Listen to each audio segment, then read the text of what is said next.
What's up, guys? Rivera here, the absolute best LGBTQ comedian in the world. Okay, so to start with, I bought an X steamer at the mall, which is just one you buy at the kiosk. It costs like $86. I'll end up doing a review on it because I posted about it on my Instagram story and some people asked. And so I will do like a full review. I've already shown clips of kind of what I've done with it, but I'll let you know what I felt, if I feel like it's worth the price, if it was as easy as it was when I was in the mall. I'll go all the way into it. Tonight what I wanted to talk about, and yeah, I'm not wearing a shirt. That's because me and Bijou just went for a walk, and when we got back I was like, I'm not putting a shirt back on, I don't care. I'll just put my mic on my necklace and call it a day. If you don't like this, if you've got a problem with male half nudity, then, well, you probably, I don't know how you even found my channel. So, here's the thing I wanted to talk about.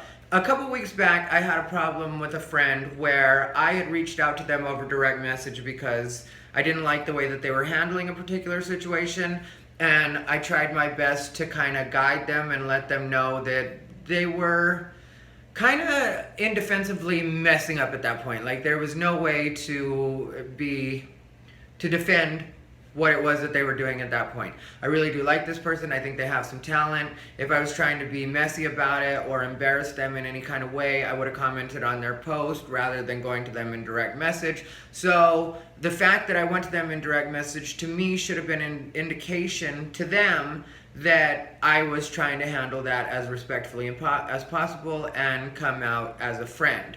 Instead, they were pretty, I really didn't like the way that they talked to me. That would be the best way of putting it. And I didn't like the way that they kind of couched me coming at them because, like I said, I was doing everything in the most respectful way possible. And the thing is, this person is newer, and I felt like they were really making a mistake.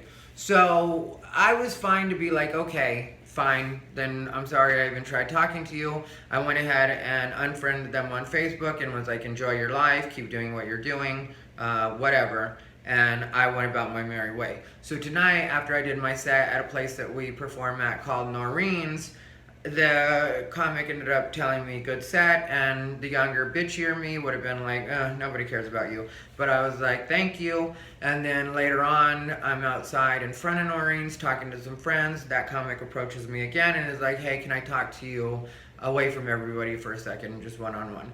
So I'm like, okay, cool. So we walk up the way a little bit, we start talking, or they start talking, and they gave me the most sincere, I get it, these are the dynamics of why I responded the way that I did, and I know that I was looking at things in the wrong way and I was getting in my feelings a little bit more than I should have. Just the apology was so on point and it was so sincere, and I was really glad that I went ahead and took the time out to talk to them, because when they originally approached me even to talk, there was a big part of me that felt like, yeah, I should just tell this person to, get lost. I don't care. I don't want to hear it. You already said what you said online. That's the end of it.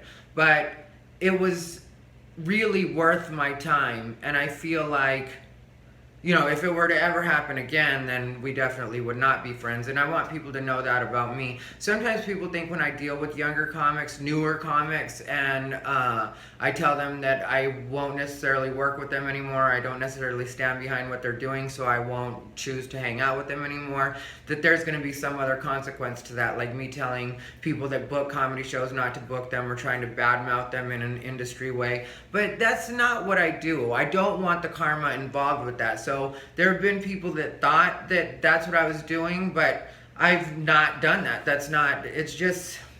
It's really not my thing. And I also don't feel like that's my place. Like, who am I to regulate comedy, especially when I'm talking about somebody's behavior sometimes that isn't even happening on stage. Now, if you do unprofessional stuff and I get asked as a professional what my experience was like working with you, then I would say something. But most people don't think to just ask me in that way, Once in a while, somebody will run a name by me, but I've been very fortunate in the names that usually get run by me are names where I can be like, oh yeah, that person, I definitely would say that you should work them. This is about the amount of time they can do. This is how long they've been doing it as far as I know. This is the kind of stuff I've seen. And I'm able to give most people that I've dealt with like glowing reviews, and I don't mind at all. But if it's somebody that I don't like, usually I'll just keep my mouth shut and be like, I don't know about that person, unless they did something that was really terrible. But who's really doing anything that terrible on the comedy scene? There's arguments and stuff that happen with people on Facebook. For the most part, I stay out of that because I feel like when it's something important and it's happening with somebody that's at least kind of important to me, then I will definitely address that with them one-on-one, whether that's in direct message or texting them or just waiting to see them out and being like, this is what I didn't really appreciate about that. But I don't do a lot of online public arguing or debating anymore. I used to do that. It was pretty profitable for me and it got me a lot of spots, the way that I did it back then. But at this point, it's not worth my time, and I feel like I've already sucked the juice out of that lemon, like I don't need to keep going back to that. It's okay for me to evolve and grow and see what else is up. I'm an interesting guy on my own and I'm talented, and I felt that way about this comic too. That's why I kind of tried to redirect his energy, and I was just very clear with him on the fact that it's not worth it to get into it about a lot of these things that some of the people on the comedy scene lately have been getting into it about, because in some cases these things won't matter even in 6 months, and here you are kind of hurting your career because while I'm not going to say anything, there's other people that are seeing publicly what it is you're doing and making judgments based solely off that, having never seen your comedy since you're, in the infantile stages of your comedy career. So you've got people that in some cases are very influential looking at your behavior and thinking that this is what you are, not realizing this was just you a moment on that particular day. We've all made judgments of people online, and I know a lot of people have made judgments about me online. It's something you just can't avoid in some cases. So I just wanted to make that clear, the main point of all of this is maybe if somebody has wronged you in some way and it's not something that's completely unforgivable, it would be important or it would be beneficial to you to go ahead and hear them out and see if maybe their apology is sincere. Because I'll tell you, honestly, when I got this apology tonight, I'm not trying to be too gay about it, but I was truly touched. It did warm my heart, and I felt like, yes, you get it, and this is what an apology is supposed to be. Not making excuses for the behavior, but you did let me know, like I said, the dynamics of what made you respond the way you did. So it's not like I stayed with that being a mystery, and we were both very clear with each other. We gave each other a handshake and a hug afterwards, which I initiated the hug because I felt like my heart should touch your heart at this moment. Hate to be too gay and cheesy, but this is what it is.